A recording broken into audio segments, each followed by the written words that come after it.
I think you've saved me and I figured out how to, we got it figured out. So, okay. Orientation is locked, rotate device back.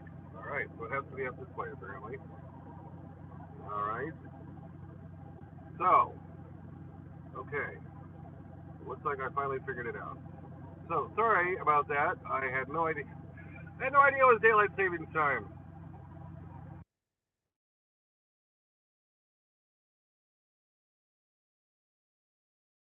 Apparently I'm live. Apparently it's here. So, okay. Somebody, oh, Roscoe. Hey, there you are. Yes, I am here. Okay. So, finally made it. Sorry it took so long for me to figure that out. I've only done lives before where I just chose to do it right at the time. I never did a scheduled one. So, whoops. And I had no idea it was daylight savings time. Okay, so looks like everybody's. I finally see people here. Finally, yes, I know. I'm sorry. Again, I didn't know it was daylight savings time this weekend. It happens when you're broke down and you don't have to worry about being any place. Then there you go. So my fault. So sorry, we're finally 40 minutes late. We're here, and I've been spending the last 20 minutes trying to figure out how to start the stupid live scheduled thing. And thank you to whoever that S87 was who gave me the comment on there. Hopefully you guys can hear me. My Bluetooth is on, so I don't know. So somebody tell me if you can hear me at least. What's the breakdown cause? Oil leak. Oil line going from my a little muffled. Okay. Is it going through my headset? Maybe that's a little bit better. Somebody can tell me. All right. Is that better with my headset sitting on my head? It's probably trying to use that microphone. I'm guessing. I don't know. I haven't done a live in like 2 years, so my voice is delayed. I hear you. 6 out of 10. Okay. So, sorry everybody again. If you're just finally coming back, and saying I scheduled it last night, figuring okay, I got everything done, and then I didn't know how to start the stupid thing. Plus, I completely forgot about daylight savings time. My voice is still just working but delayed, so I don't know what other thing it's trying to use. Um, sounds like bubbles in a fishbowl, but clear. Okay, so I don't know. Obviously, my headset isn't doing anything. I don't know if there's anything I can change on that. Mute microphone. Well, we don't want to mute the unmute. So I don't know which microphone it's using. All right. So this is obviously turning out to be a pretty bad experience. Uh, oh, my mustache is uneven. That's the problem. Okay. It sounds like phone mic. Muffled, but it's okay. Old, like an old Bruce Lee movie. Interesting. Under settings on the YouTube app, select Bluetooth. Okay. Let me see how I can shrink this down. I don't think my headset's connected either. Okay. Settings. Sound not matching words. Okay, all that does is make my whole thing smaller. Oh, now you can see my dash. That doesn't do it. Okay. That doesn't do it. That just puts different colors on me. I don't see how to do anything but mute the microphone, which we don't want to do. So, somebody said the dollar bill under the chat is the sub super chat to donate. Oh yes, it is somewhere, and I saw that earlier, and I don't even see where it is now. Um, but okay, so 60 apparently 68 people are here. So again, very very sorry. Next to emoji button. I don't even see the emoji button. Okay, well, I'm sorry. This is becoming such a failure. Oh, good. Cycle off the Bluetooth to use phone mic. All right, hang on a second here. I don't know if that did anything. Okay, well. a difference. I just turned off everything else except for my headset mic. I don't know if that's. Let me hold that here. All right, so somebody can tell me if that's coming on that microphone or if it's not. So I don't know what to use. I'll just leave that down here. It worked. Headset working now. Okay, hang on a second. Okay, so hopefully that's better then. Liar and clear now. Well, I may not be a liar. Headset, great. Okay, yay, awesome, better when you hold it up. Okay, use headset, yes. Must have had an exciting weekend. Well, not really. Just kind of hanging out and sleeping. I've been fighting a cold since like Thursday. So I've been blowing out a whole bunch of Smurfs from my nose. So that's been lots of fun. And so I haven't been sleeping too good. So I wake up like every hour because I'm so stuffed up. But so that's been lots of fun. But at least I've had plenty of time to rest. So sorry to hear truck stops have gone downhill. Yeah, this one's not too good. They have a Fuddruckers. I tried a burger on Thursday. I think I said in the last video that I paid $12 for, but you know, it was okay. Was it worth $12? No. So, but you know, what you gonna do? But outside of that, I've been eating in the truck, and I totally didn't remember daylight savings time. Like I said earlier, when you're my air dryer is not fixed, and I'll get to that here in a minute. I didn't want to have them do that when I had to pay them for this oil issue. But so yeah, no idea daylight savings time was this weekend when I wasn't working, and I'm just sitting here the whole time doing nothing. Completely forgot about it. So when I set it up for 2 p.m. today, I thought it was 1 o'clock, 1:15. I was happily sitting here eating my chili that I'd cooked up because I've been just mainly trying to eat out of the truck instead of, you know, I had a Burger King chicken Italian thing on Wednesday, and I had the Fuddruckers on Thursday, and Friday while Rusty was getting groomed, I had a pizza at this pizza place over near where he was. So speaking of Rusty, where did he go? I need to try to get him out here. No barbecue joint around? Nah, I didn't see any. But anyway, yeah. Douglas, Rusty's over behind the seat. I'll try to get him to come out here in just a minute. I need soup. I've got soup, Connie. I've got like some baked potato soup, and I got some chicken noodle, and all sorts of things. As far as donating cash to the cause, what's the best option? I don't know. I know John Hallgren had mentioned one time he did it through PayPal somehow, and I can't remember how he did it. I think because I have a Clutch Trucker at PayPal thing, I think that's maybe how he did it before. Connie rents chicken, chicken noodle, got that. No place to go on your bike. Well, there was, but it's been, until today, it's been nothing but raining and snowing. As a matter of fact, yesterday morning it was snowing all morning, then turned to rain all day. So I didn't want to pull the bike out to go anywhere yesterday. But anyway, like I say, I've got enough good food here in the truck. Let me turn around the video so I can show you. See, this is my view right here at the truck stop. And you can see it's overcast today. It's finally not raining or anything.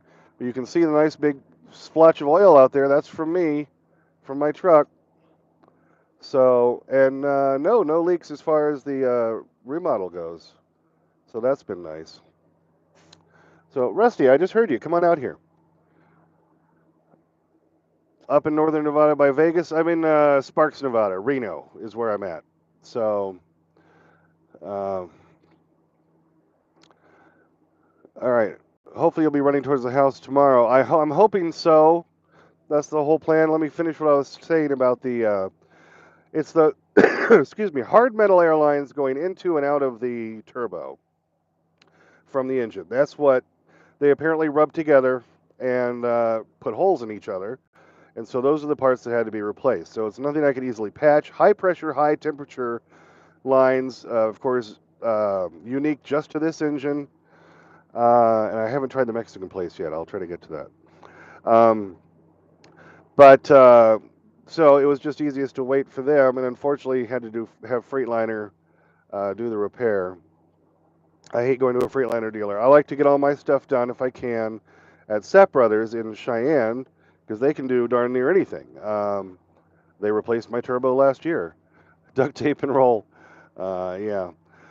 Um, and so, anyway, the parts came in on Friday, but the dealer, of course, closed. Velocity Freightliner. They're the ones, and they do suck. I agree with you, Shadow Frost.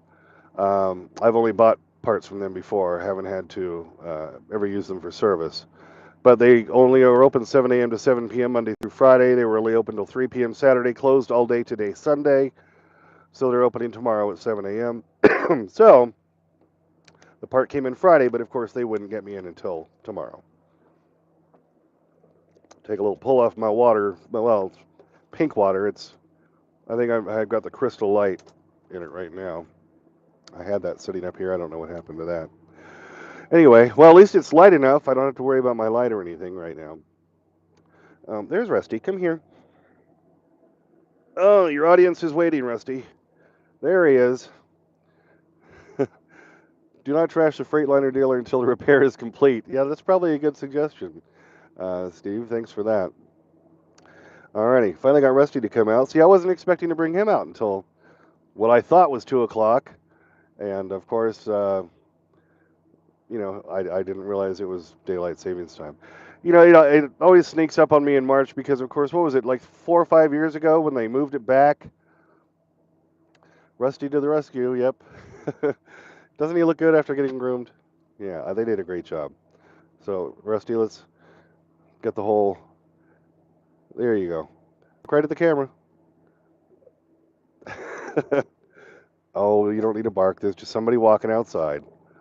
But see, they did such a nice job on Rusty's grooming. If trucking gets work, would I go back to radio? I loved radio. Radio was lots of fun, but um, like trucking right now, it doesn't pay very well either. So let's try to get that up a little straighter there. All right. Well, now at least everybody got to see you, Rusty. I think that's why a lot of people tuned in. What do you think? There, happy dog. Uh, yeah, at least it was a day where I didn't need to be somewhere on time. I found the leak on Monday when I was delivering at the Walmart distribution center. Saw the oil under the truck after I had to drop the trailer. And then found a place just to park that night because I'd called this Velocity Freightliner. They couldn't take me that day.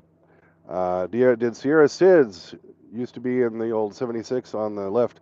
Sierra Sid's Casino, by the way, Douglas, it is here. It's at the TA.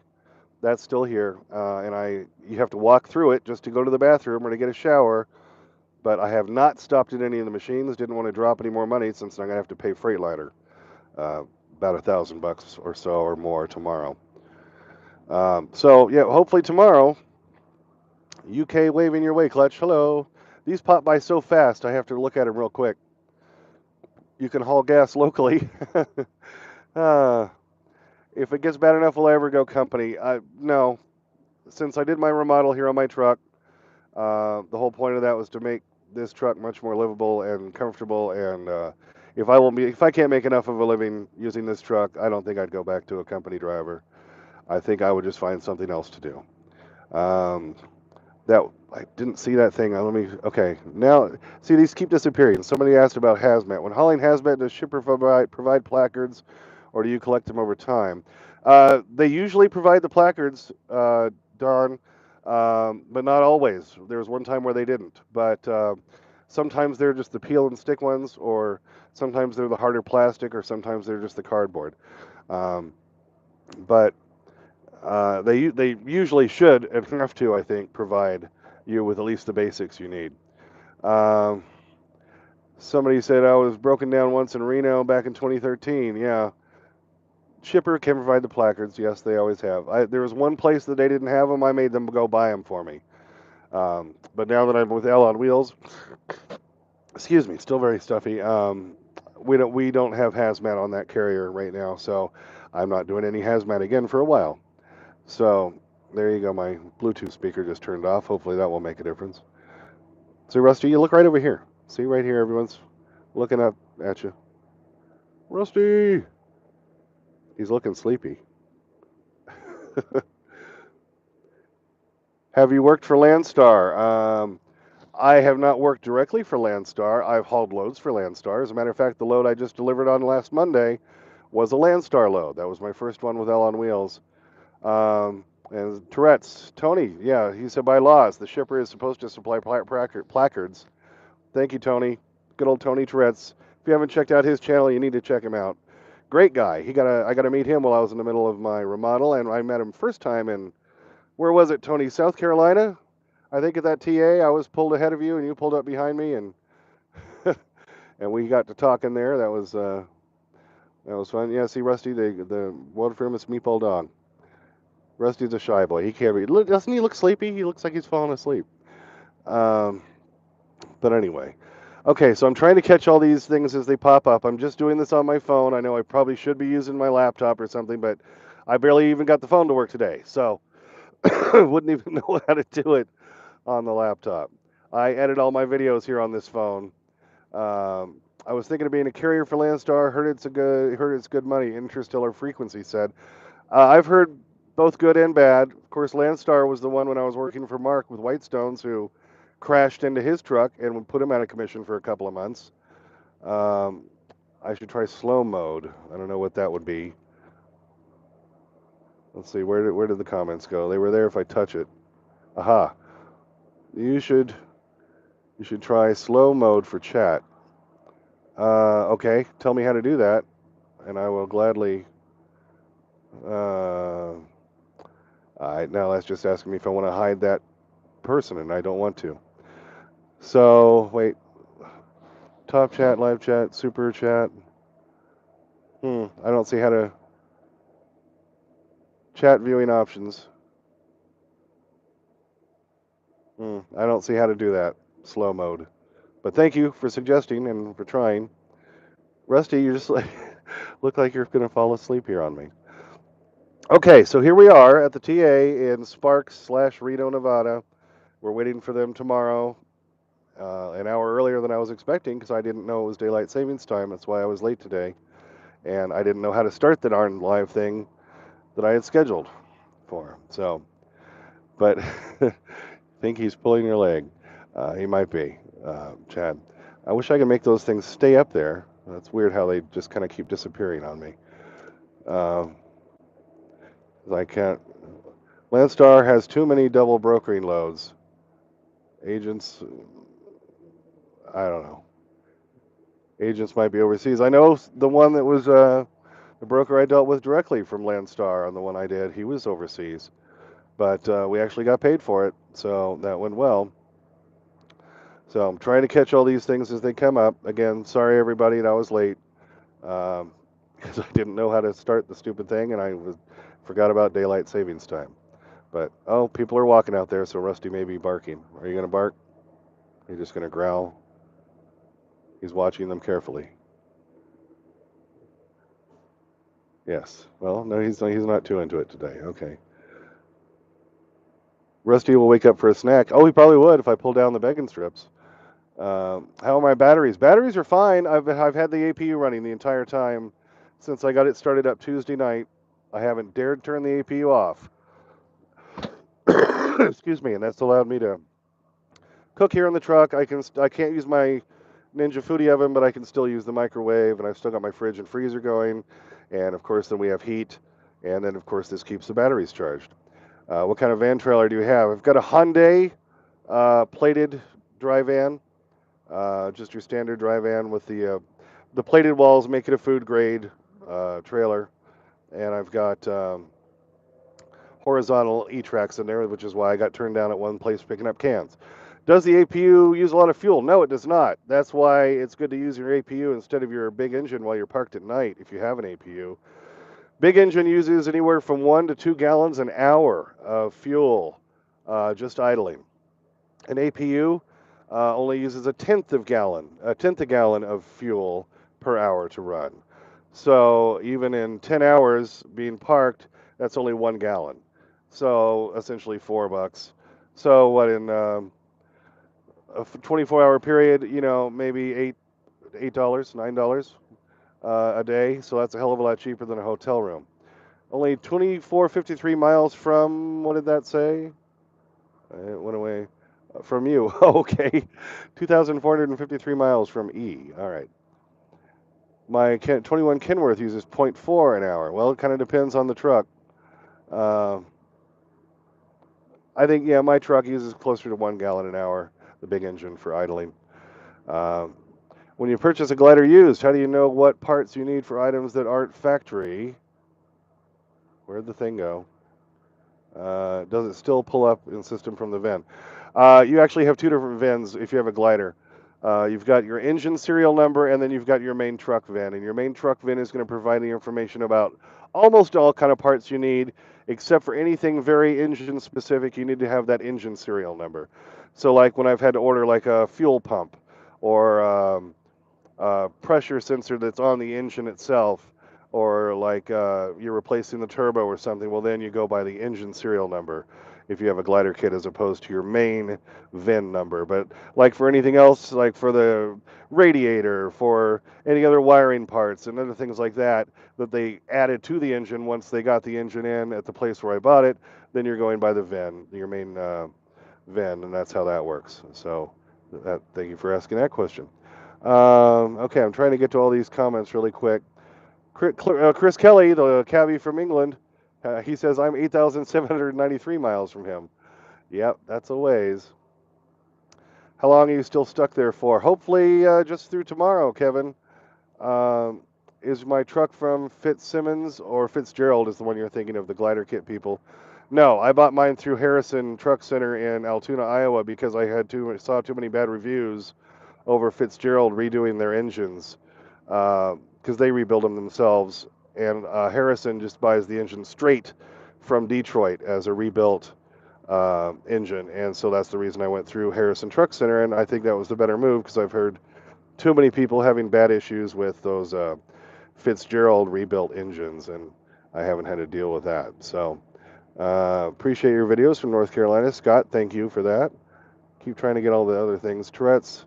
Glider will need transmission info as well for that. Yes, you're right, Tony, because the transmission is, if I ever had anything done for the transmission, that is part of that's part of the thing that makes it a glider. Rebuilt engine, rebuilt transmission, and rebuilt rear end, I think, were the three that made this a glider kit. You have to have three for that to qualify. All right, where'd the chat thing go? I get it, and then it goes away. There it is. Okay. Thor for president. How's Thor doing, Tony? I haven't seen him in videos in a long time. Yeah, Tony Tourette's, his was a Fitzgerald, and he had to, let's see, had to have yours rebuilt at 501,000 miles. I've got 921,000 miles on this truck, on this engine. I'm hoping to get another 100 or 2,000 before I have to get the engine rebuilt. So apparently I did the right move by buying my glider kit truck from Harrison, where they got the engine directly from Detroit, from the Reliabuilt wing. So apparently that was the right thing to do. All right, the chats keep disappearing. Story on your most interesting load you ever hauled. How old is Rusty? Rusty is about 12 years old, by the way. I'll try to think of a good story for any suggestions for reefer units. No, because I've been doing dry van for so long that I don't have a good suggestion for that. Oh, let's see. I can't keep there they go. Thor's at home with Mom. Can't take him with tanking.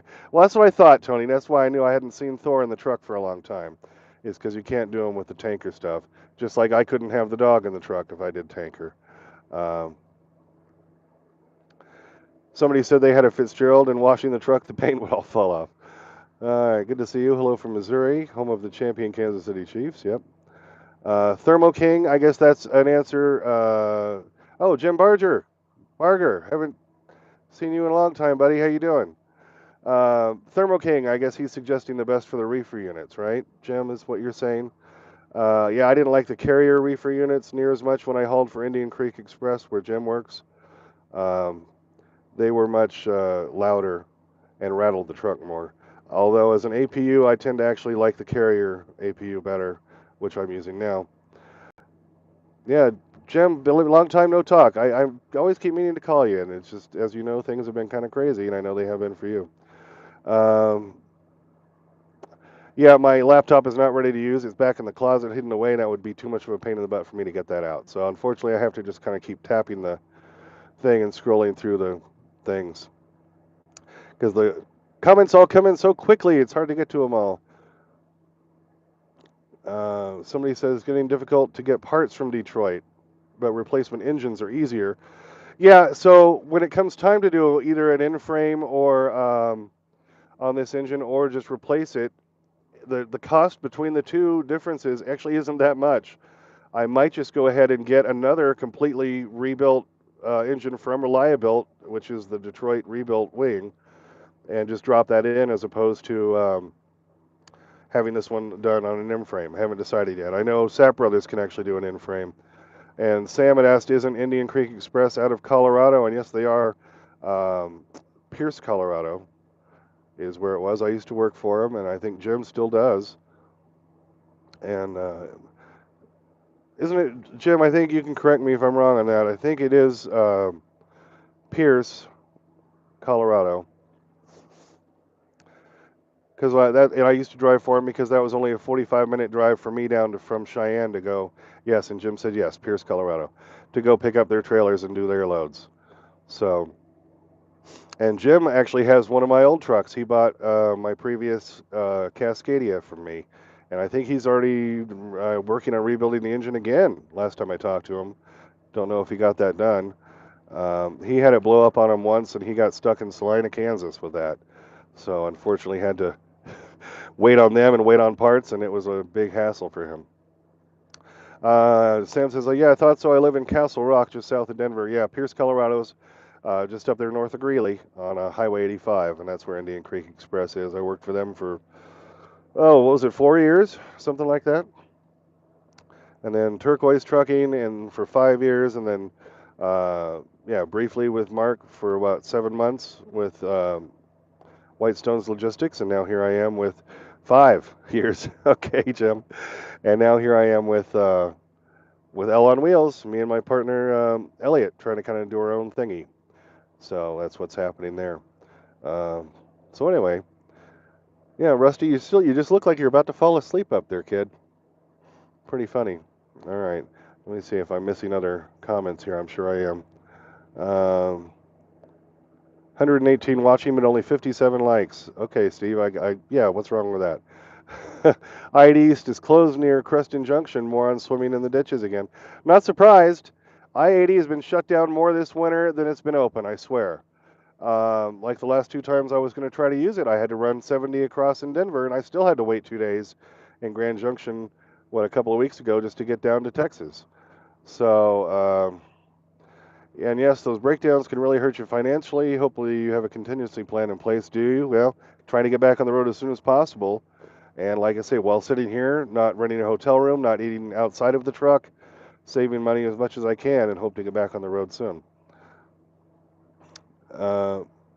Jim says, we take you back in a heartbeat too, clutch at Indian Creek Express. Well, thanks, Jim. That's always another possibility. So, always never burn the bridges. Always good to have options. So, but Jim's been working for them, God, for how many, Jim, tell me how many years it's been, because you had worked for them, wasn't it 8 or 9 years before I came there? Something like that. He's worked there for a long, long time. I don't see the like button. Yeah, I don't either, honestly. I've been running southeast from Salt Lake City to Albuquerque a lot on I-40 lately, Sam says. Yeah, a lot of times that's been the only way to go. Any snow, they shut down the highways nowadays. The problem is so many people don't know how to drive on it, and they get out there and they try to race in. They try to make up time because they were shut down, and then they screw up and they flip into the ditch, and then they shut the road down again. That's why anytime I know I-80 has been shut down and they open it back up, I don't go out right away. I wait a couple hours because invariably they're going to shut it down again because too many ass clowns bang into each other. So Rusty's kind of falling asleep, so I'm going to put him down and let him go get comfy on his pet bed. So they keep shutting it down too much anyway. Anymore, even though I live in Wyoming, right off I-80 in Cheyenne. Try not to go west in the wintertime because you just never know if the thing is going to be open. If you got to go up to Seattle or something, well, there's other options. You can go north on 25 and up to 90 and go across that way. They tend not to close 90 down very much. Are the socks legal out west? Yes, they are. The auto socks or easy socks is what they're asking about. instead of using chains. I have a set of the Easy Socks that I bought in Montana, I believe, because there's no sales tax there, so it was a little cheaper. Because they're still expensive, cost about the same as chains, but I've only had to use them twice, and it's because they had taken the chain law down. Both were in Oregon. No, one was in Idaho, one was in Oregon on I-84, and I'm going up the pass, Cabbage, and then they throw the chain law up again. So I had to pull over and put them on. But they only take 10 minutes to stretch them over the wheel. You roll forward, you finish stretching them over the wheel, and they only take 5 minutes to take off. So they're not bad at all. Because if there's a chain law up, I just simply don't go. And there was just twice where I happened to already be on the hill, and then they flipped the sign. And so, well, now I had to put them on. So, but I recommend those Easy Socks or Auto Socks as opposed to chaining. Let's see, trying to catch up on some of these here. You're going to be running Texas much? It kind of all depends on the money. If the money's good, I'll happily go through Texas, especially in the winter months. I like being down where it's warm. Exit out of live chat and you'll see the thumbs up button, they say. Okay. Let's see. Are the socks legal out west? I already answered that. Sure enjoyed meeting you and Rusty. Libby. Oh, yes. We got to meet Libby up in Idaho, speaking of Idaho. And she got to see the truck. That was shortly after I finished my remodel. She got to see it fresh off the rack there. Had our share of fun here on 90 also. Had to drive home Friday in 60 plus mile an hour winds. Wow, towing an empty car trailer with oversized tires. Bounced all the way. I bet you did. Hugh Stevenson says. Socks are limited to 20 miles per hour, as Captain Dave found out the hard way. Yeah, John Hallgren, he just told me about the Captain Dave channel, so I subscribe to that. He's a new driver. He drives for Prime. He and I think it's his wife, and they tried using the socks, but they went too fast with them. Yeah, you can only go 20 miles an hour, and as soon as you hit any drive pavement, you got to stop. You got to pull them off immediately, or you'll tear up those auto socks. But for somebody like me who has them just so I will be legal, and for the 2 times I've had to use them in the last 5-6 years I've owned them, that's all I'm using them for. If the chain law's up, I'm not driving. If it's bad enough that they need to throw up a chain law, I'm not getting out there. That's kind of my attitude with it. Okay. Oregon sucks because they don't have snow zones and don't change the signs for several hours after the road is clear. That's true. Where are you going to be running with L on wheels? All over, anywhere and everywhere except California. Can't do California because my engine's a 99 engine, and California doesn't allow that engine in there. Technically, they do. If I stop, like if I were to stop here at this Freightliner before I went into California, pay for like this $250 inspection, then I could run in California. I think you're limited to 500 miles, and you only have a certain number of days to do it. It's not even worth it. So, so technically, that's the way I'd have to do it. Outside of that, if I don't feel like getting that permit, there's just no point in running in California. Greetings from Northern Michigan. Been watching for a few years now. Love your channel. Thank you. Appreciate that. Do I do New York City much? No. I never have done like Manhattan part of New York City. I've been in the Bronx, which is just the top part of that. Been in Brooklyn. Been in Queens, and actually that was what made me never want to do New York City area ever again. I had 3 stops, 3 different Home Depots. One Bronx, one Brooklyn, one Queens. That took me all day. It was only 11 miles between the second and third Home Depot, and that took me 4.5 hours because there's only a handful of roads you can be on in a truck in that whole area, and it's just insane. And the bridge tolls, $140 for the George Washington Bridge, $145 for the Verrazano Narrows or whatever it is. No, it's not worth it going to New York. Long Island, I don't mind. Once you get across all those bridges and get out to Long Island, it's like any other suburb, but then it's just getting back out again. And it's just not worth it. And the money is, they're not paying well enough for those these days anyway. So let's see. Hugh says, I quit running California in the early 2000s when they started the CARB garbage. Yep. CARB, California Air Resource Board. That's the reason I can't go in there. Will you have or show a tour and DIY video of how to make your cab for the rest of us? I have 111 updates I did on my remodel. If you go just look down deep, you'll find all the videos on them. And I have been meaning ever since I finished the remodel to just do a complete tour, and I've never gotten to it. So I apologize for that. and I'm trying to do that. Let's see, Jim was answering somebody. I changed mine with new tires. Uh, I'm not sure what you were answering there, Jim.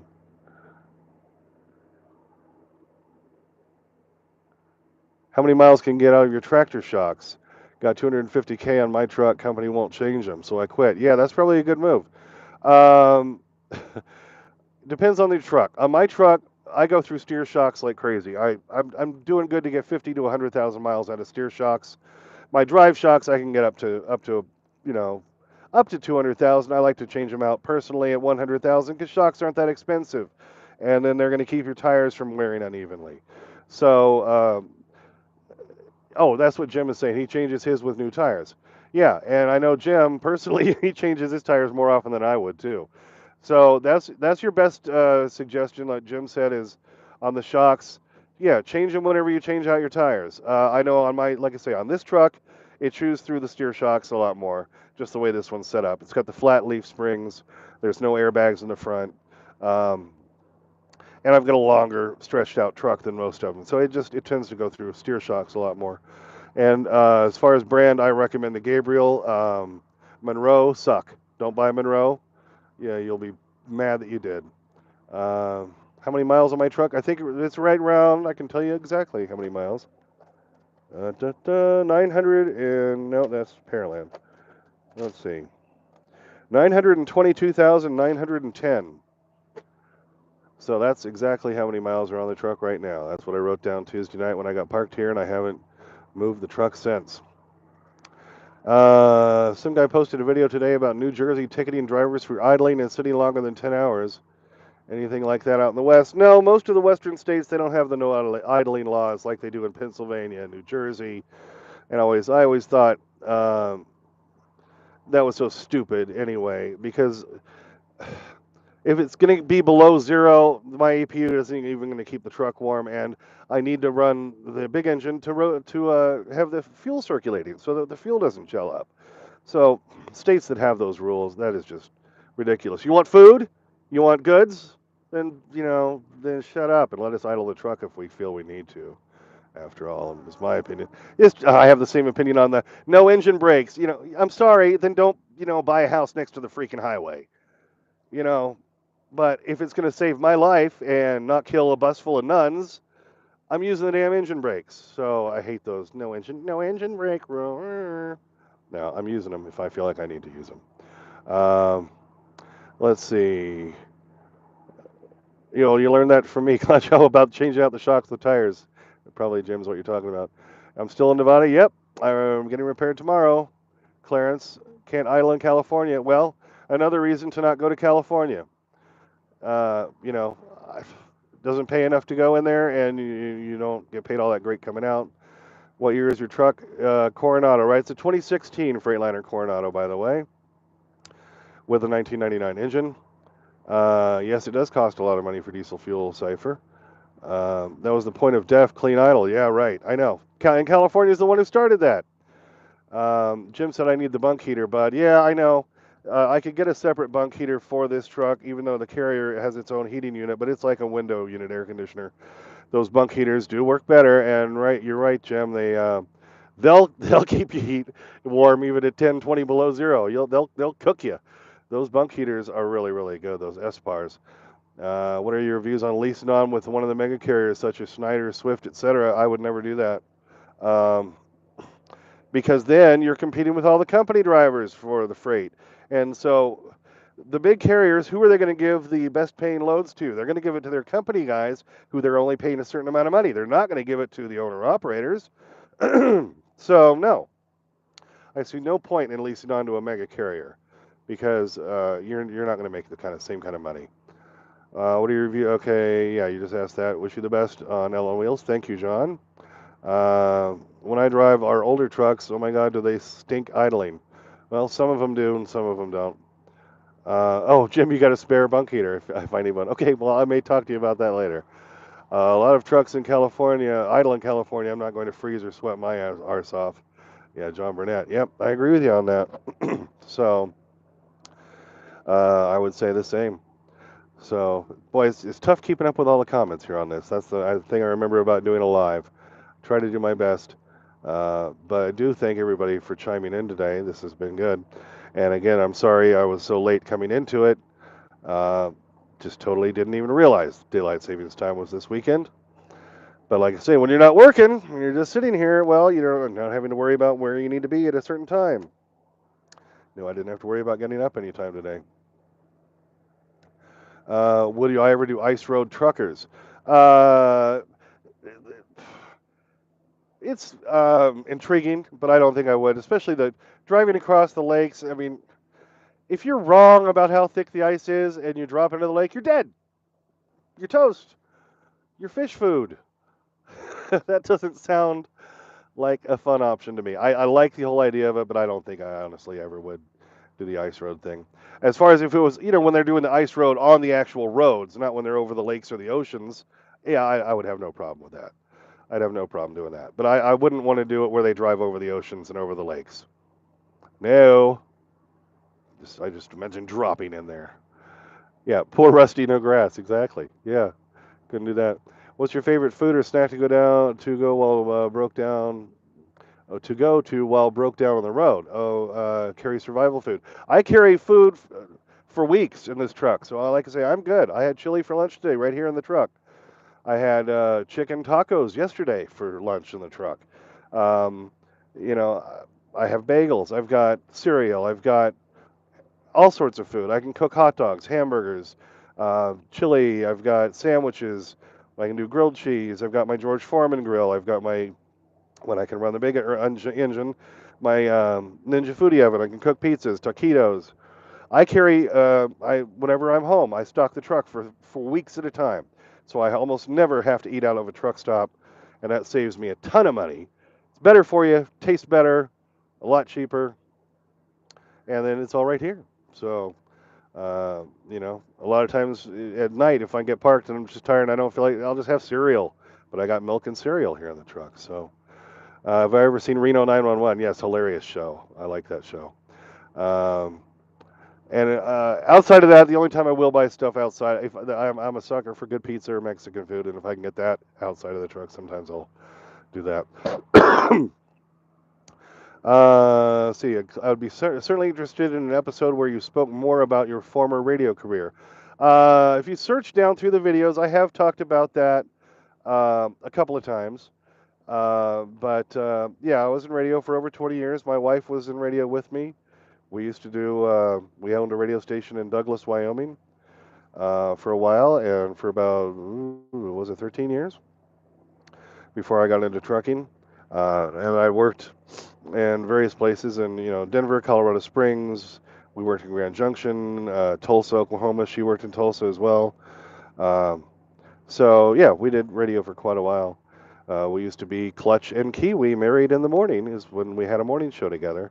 That's where the whole Clutch Trucker thing came from, because that's where I used Clutch as my on-air name. We got that from the old Clutch Cargo cartoon, really bad cartoon where they had real lips like they used to do on Conan O'Brien with a cartoon face. And so that's where I got the name Clutch from. And so then when I started doing my YouTube channel, just Clutch seemed to make sense because it's part of a truck. So yes, so there you go. What got you into trucking? When we lived in Douglas and had our radio station in Wyoming, the last 4 years we had the radio station, and it was tough to make it work there. I had to have a second job driving coal miners to work in like Greyhound style buses, so I had a Class B CDL. And then when it looked like, we were maybe going to have to maybe sell the radio station, or we weren't sure we were going to stick with that, then I went ahead and went up to the Class A CDL and went over the road, and that's how that all started. So, and we still own the radio station then and sold it shortly after that. But that's how I got into trucking. Started driving coal miners to work. Yeah, I like what Connie Rentz has to say. Emergency foods such as beef jerky comes in handy. Yeah, Connie, it does. I usually have some in my little drawer that I can reach right over here. See if while I'm driving, if I can aim at it. Let's see. Well, there's my seat. Yeah, see, there. Oh, there it is, right down there. Aha. See, I can reach that and pull that out, and that's where I keep snacks and stuff while going down the road. So I tried to. It's part of the whole Clutch Trucker model. So you can see my microwave back there behind me, and a lot of junk stacked up right now, but and below that microwave and behind that door is where my Ninja Foodi is. There's my big closet. And let me turn the camera around up here. Whole bunch of food up here, up above. There's one of the new pet beds for Rusty. Woof. But canned food up there. So, as a matter of fact, I can kind of show you. Can see back there. There's the fridge and freezer full of food. And like I say, the microwave, big closet. There's my Clutch Tucker couch right down there. Stairs leading up to my bed area. Got my cooler sitting up there. Now, when I'm driving down the road, that cooler sits right down here next to my seat, so I can have my water bottles in there on ice and some other snacks and stuff. Of course, there's my Clutch Trucker lights, and like I say, the bed area upstairs. Might as well, for those, I haven't shown that area in a while. Let's see. I think I made the bed today. Let me get up here and turn on the light. All right, remember I hardwired lighting in up here. So here's my little storage area below my nightstand area, and of course my whole bed area, some Rusty toys. Put in my lights up there. That's the extension sticking out the back. And then pillows. And here's where I sleep, up here. And I put that other pet bed up there for now. So that's the upstairs area. So quick mini tour here. Now I gotta climb backwards down the stairs. Don't fall on my butt. But come back down, and of course, like here, I keep utensils and candy snacks. And so here's my toaster. And back there behind it, oh, there's my little pasta cooker. And behind that, the red is my George Foreman grill. And my stairs. And down here, got, of course, more supplies and water stuff down there. And there's a rack of water down there. There's the lovely toilet. The whole inspiration for this whole remodel. All right, so just a quick turn it back around here. Oh, there's my gecko, Funko Pop, and Sully. All right. Excuse me, non-stop talking makes me cough here. Have a little water. All right. So, oh, it says I made $100 of donations from people. Well, thank you guys so much. Do you crave a soft drink? No, not really. No, as long as I have the flavored water stuff that I use, the Stir. I use the Stir or the Crystal Light. Let's see, down here. Or sometimes the Mio. Yeah, here's the Mio Energy if I want to use that. Got the Stir, Fruit Punch. As long as I can put some sort of flavoring in my water, I'm fine. But that's the only way I could switch from soda to water, was to make sure I had some sort of flavoring in it. Vents added to the cabinet working out. Yes, they are, by the way. Thank you. I had to put an extra venting for the cabinet right up there behind me, because that's where my 3,000 watt inverter is. So I had the vent right there, you can see behind my head, but I put another one in the door. I can show you that real quick too. See right there. And that did work out well. So that it does vent well. You can hear the fan running on it right now, if I get close enough. So again, there's other food items up there, bagels, bread, tortillas, and all that upstairs, up in that top one. Oh, and there's Rusty's bacon strips. Keep those handy. Got to have those ready to go at all times for old Rusty. Yes, I'm mentioning your name, Rusty, so yes. Rusty! Of course, there's that pet bed Junior gave us. And yes, for those curious, Rusty can make it up and down those stairs just fine on his own. See, there's one of his toys right there on the third step. Right, Rusty? Yeah, somebody said I have more food stashed than they have in their house. That's probably accurate for a lot of people. That's why I say I keep this truck fully stocked. So works out great for a situation like this where I have plenty of food items, options, which makes it nice. Socrates, Cave, and others use PayPal to his email address as best way to donate. Okay, thanks, John. I use Sweet Leaf flavor drops from Amazon, 6 different flavors. John Burnett says, okay, I'll look into that. Which CB do you use on your truck, and which brand offers the best range? Which antenna is the best in your opinion? Okay, questions are, what are the white squares above your head? Oh, those are the, John Hallgren suggested this, so I can monitor the temperature. That's for my fridge. You see it's at 27.7. My freezer is at -8. And this is to monitor my fresh water tank temperature, and it's at 62.2 right now. So I know if that tank ever starts getting too cold, either the water's not going to come out or I might need to drain it. So that's what that's for. So I can always make sure my fridge, freezer, and my fresh water tank are where they need to be. That's what those squares are above my head. Okay, back to the other question. CBs. I can't turn it on right now because I can't. The engine's not on. It won't turn on without that. That is a Striker. That's my favorite CB. This is the small one. This is the SR447 HPC2. It puts out about 80 watts, which does really well. I'm just using a standard astatic microphone. Works real well with it. I got my CB keeper thing, so I can, you can just pull it down and it hangs it up there. And then my antennas, I can show you that right there. I use the Striker. What is it? The SRA10 antenna. I've been really happy with those. They work really good on range. So I'm a big believer in the Striker stuff. I got them all at the Walcott CB exit 284 in Iowa. You know, as truckers, we know everything by exit number. It's right across from the Iowa 80, the world's biggest truck stop, and they have the Walcott CB shop. So I'm a big believer in the Striker. I think that one was about somewhere $250, $300. But I've had it for years up there, and it fits in my little cubby above my head.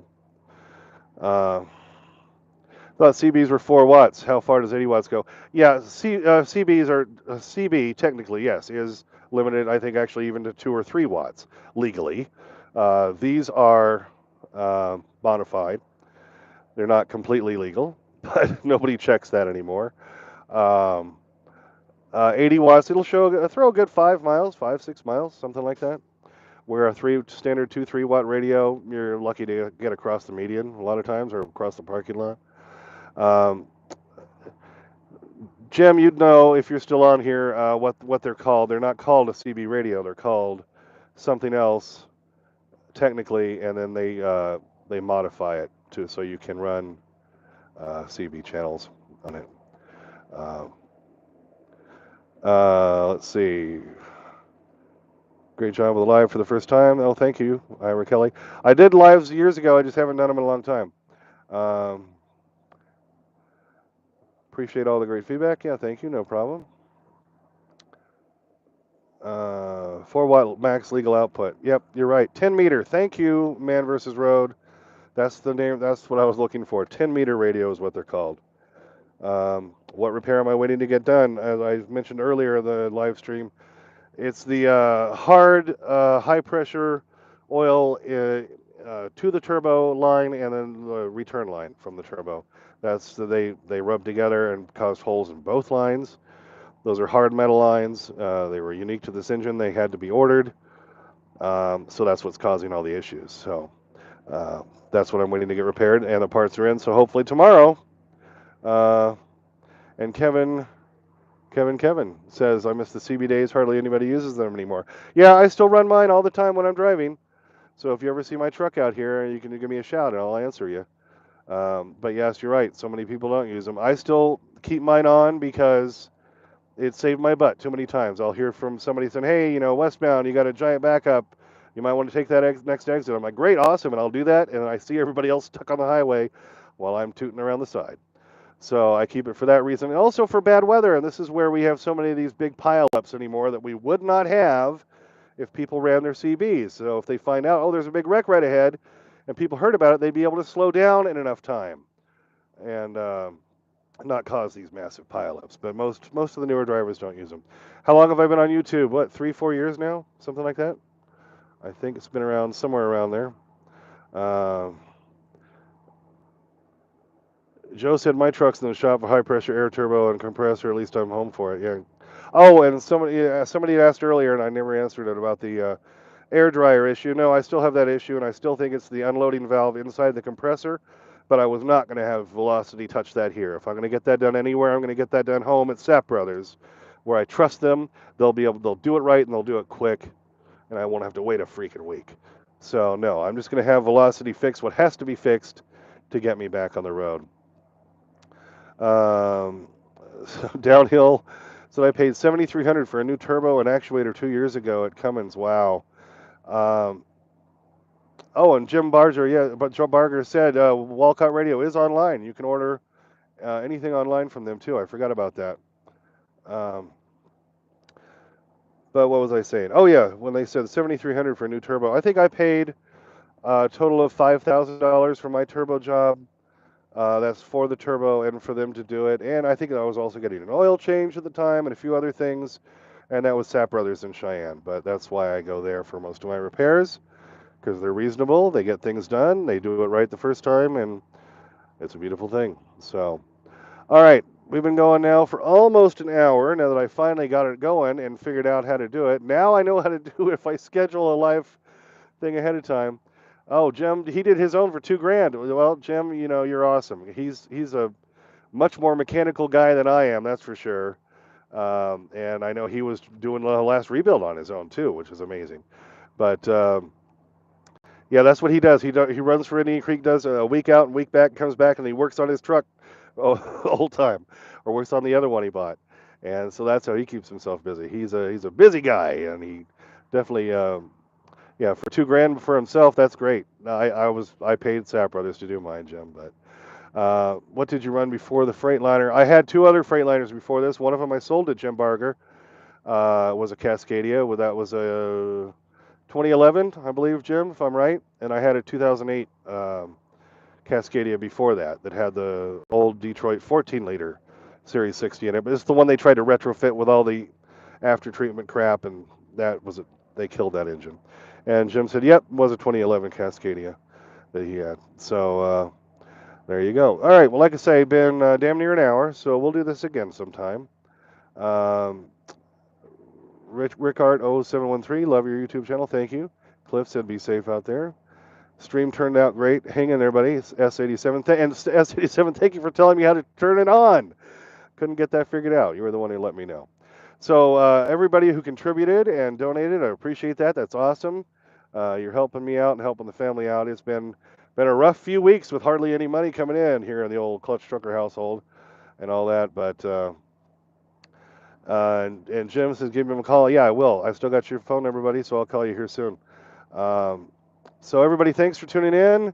Sorry I was late because of the daylight savings time, which I completely forgot about. But I hope I answered most of your questions. We got a lot of stuff covered, and hope you enjoyed this.